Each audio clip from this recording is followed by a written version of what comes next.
שלום לכם, שוב אני שמח להופיע פה מול המצלמה, בעצם מול עצמי, בלי שום מושג מי שומע את זה ולאן זה יגיע, ואם בכלל משהו יצא מזה בימי חיי. אבל אני באמת מאמין שיבוא יום ואנשים יבינו את מה שאני מדבר עליו, ועל הצורך בקונגרס פוליטי חדש למדינת ישראל, בכוח פוליטי רחב, מיינסטרימי, עיקרי, שיכול לתת לנו את מפלגת השלטון בעוד כמה שנים. יוכל לתת לנו את מפלגת השלטון עם גב מוסרי, עם מנגנון בריא, עם המשכיות בין אנשים. יהיו לנו כוכבים, הם יבואו, ילכו, אבל הארגון החברתי ימשיך להתקיים, הארגון הפוליטי החברתי ימשיך להתקיים, וייתן לנו את המוסריות הזו ואת ההמשכיות בשביל להוציא לפועל את התפקידים ההיסטוריים ממש של העם שלנו, של העם היהודי, בנוכחות שלו כאן בארץ ישראל. ובראש ובראשונה מה שאני מאמין בו, זה שאנחנו צריכים להילחם מלחמת חורמה נגד הקיום של הפלסטינים בעזה. לא יכול להיות לאום אחר שמנסה להיכנס לתוך העם שלנו ולכבוש שטחים מהמדינה שלנו. הם רוצים את השטח שלנו. אני כל הזמן אומר שאם אנחנו מחזיקים חצי עוגה, והצד השני מחזיק חצי עוגה, והצד השני רוצה את החצי שלך, ויודע שאתה לא רוצה את החצי שלו, שאתה מסתפק בחצי שלך, אז מה שלא תעשה, אתה כל הזמן בעמדת מיעוט ובצורת הפסד. הצד השני שרוצה את החצי שלך יודע שבמקרה הכי גרוע, אז לא תיקח ממנו את החצי שלו. הוא יהרוג אותך, הוא ינקום, יעשה לך בלגן, אבל הוא יודע, את החצי שלו אף אחד לא ייגע בו. והצד השני צריך לדעת שהדבר הזה משתנה. והחצי עוגה שלו בסכנה יותר גדולה מאשר שאנחנו בחצי עוגה שלנו עלולים לפספס. והוא יחטוף מזה. כי אולי אנחנו לא ניקח את הכל. ואני כן מקווה שניקח את הכל. לא צריך לדבר ברוח. צריך לדבר בתקיפות, אנחנו ניקח את הכל. והוא צריך לדעת שכשהוא יוצא למלחמה היסטורית הוא עלול לחטוף הפסד היסטורי. כמו שאנחנו היהודים יצאנו להילחם ברומא והפסדנו למשך 2000 שנה. 1800 שנה. ככה הם צריכים לדעת שהדברים הללו יקרו. ואני מקווה שבעוד 1800 שנה שיש שם איזשהו נצר לאיזשהו מישהו פלסטיני שם בעולם, יסתכל שוב על מפת ארץ ישראל בשביל לראות איך הוא חוזר יחד עם שרידי הקהילה שלו. הוא לא ימצא פה מקום להכניס סיכה. לא ימצא פה מקום להכניס סיכה מרוב שאנחנו נהיה פה מיליונים על גבי מיליונים של ישראלים במדינת ישראל. קונגרס פוליטי בראש ובראשונה. אני מאמין שקיימים פה הרבה מאוד אנשים טובים מאוד, איכותיים מאוד, שפשוט לא רוצים ללכת לפוליטיקה. אנשים שעבדו בעבודות ציבוריות, אנשים שעשו הייטק, אנשים שניהלו חברות, אנשים שמחפשים בגיל 40-50 את התפקיד הבא שלהם, ובחיים לא יחשבו להיכנס לפוליטיקה. למה? כי היא מושחתת, כי כותבים עליהם רע, כי הם לא רוצים להיות מזוהים עם המפלגות שקיימות היום. והם מחליקים את זה הלאה, יש להם דעות, אבל הם לא מוצאים את הכישרון שלהם.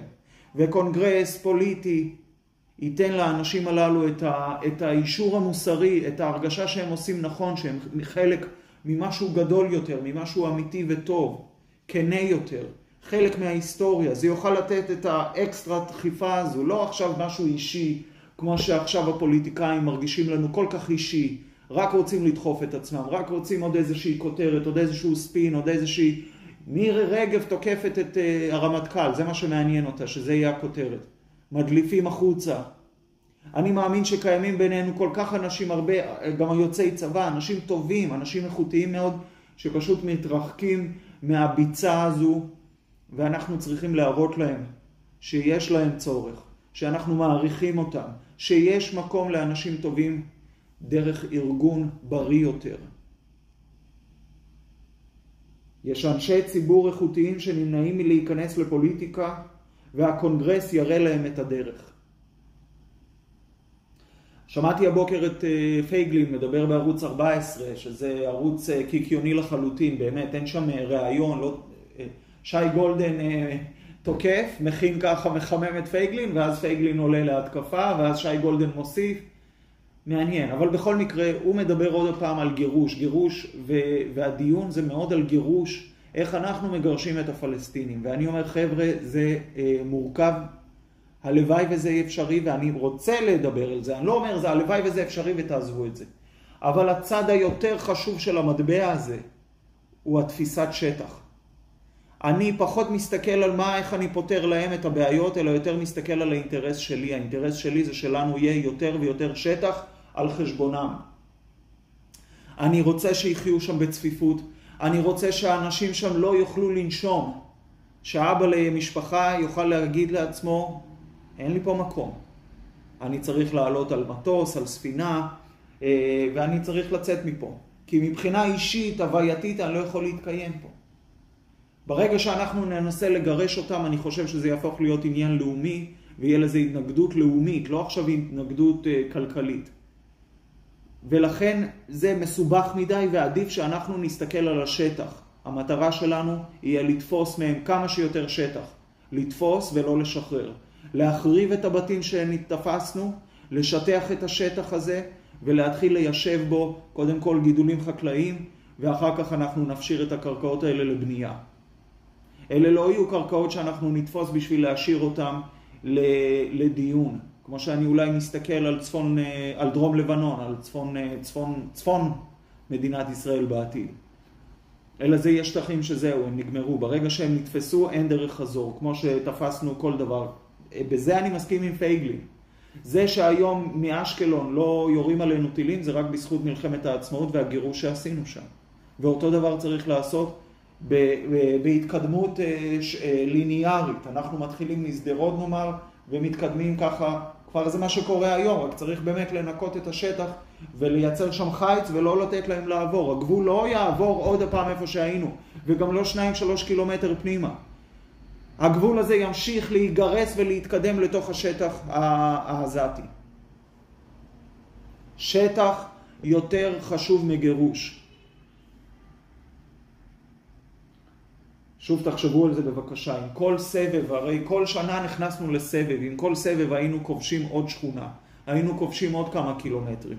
איפה היינו נמצאים היום? אני יכול לספור לכם מה זה, 10 סבבים. איפה היינו יכולים היום כבר להיות עם זה? בבקשה תחשבו, בבקשה תראו מה אתם יכולים לעשות. אני מאמין שאנחנו צריכים להקים את הקונגרס הפוליטי הזה דרך התארגנויות מקומיות. זאת אומרת, אנחנו נהיה שם לפי ועדי ערים ויישובים וקיבוצים. זה יהיה ההתארגנות הבסיסית, שאני עכשיו למשל פה בלב תל אביב, אני מארגן סביבי את האנשים. ואני מגיע לקונגרס הזה על בסיס הנציג של תל אביב. לא הייתי רוצה שאנחנו נייצר שם נציגויות של למשל גלעד מארגון עד כאן, או פייגלין ממפלגת זהות, וכל מיני אנשים שמביאים מהבית שלהם את ההתארגנויות, ולכן יש להם כבר כוח פוליטי, ולכן כבר יש להם say, והם באים ככה עם איזשהו, איך להגיד, מעמד כלשהו, מעמד חברתי, יש להם כבר את הקשרים, והם כבר מוכרים, ואז פתאום בתוך הקונגרס החברתי החדש, הקונגרס הפוליטי החדש הזה, יהיה לנו כבר גופים, שהם כבר מביאים את האג'נדה שלהם ואת הכוח מהבית. לא! הקונגרס צריך להתחיל מאפס. כל אזרח יכול להגיע לשם עם תעודת הזהות הכחולה שלו, ומשם להתחיל. לא להביא את ההתארגנויות מהבית. כן להביא את אותם 10-20 אנשים בחתימות, בהתחייבויות, לזה שבעתיד הם יצביעו לנו, ישלמו כסף, תומכים בנו, בחרו בנו, זה כן, אבל זה לא חלק מאיזושהי התארגנות מוקדמת יותר. צריך באמת לעשות פה התחלה מחדש. כי רק התחלה מחדש, התחלה באמת מבסיס כל כך פשוט של אזרחי מדינת ישראל, רק התחלה כזו תיתן לאנשים את התקווה ואת האמונה שבאמת משהו חדש מתחיל פה.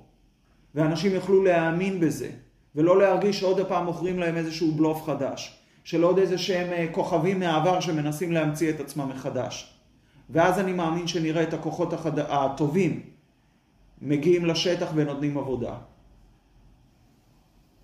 תודה רבה לכל מי שהקשיב. תודה רבה לכל מי שחושב על זה. תודה רבה לכל מי שכותב ומחזק אותי. לא פה אמנם. בטיקטוק, בסרטונים הקצרים אני רואה דברים. חברים שולחים לי במסנג'ר דברים.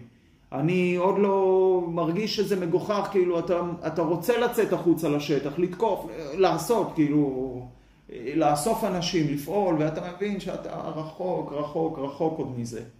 אבל הנה, נעשה עוד צעד, היום זה אני מקליט כבר את הפרק הרביעי, ואני לא יודע אפילו איפה אני אהיה מחר, בעזרת השם שיגייסו אותי למילואים. אבל בכל מקרה, הנה אני עושה את זה והנה זה קורה, לפחות הפרק הזה מתקיים. תודה רבה לכם, להתראות.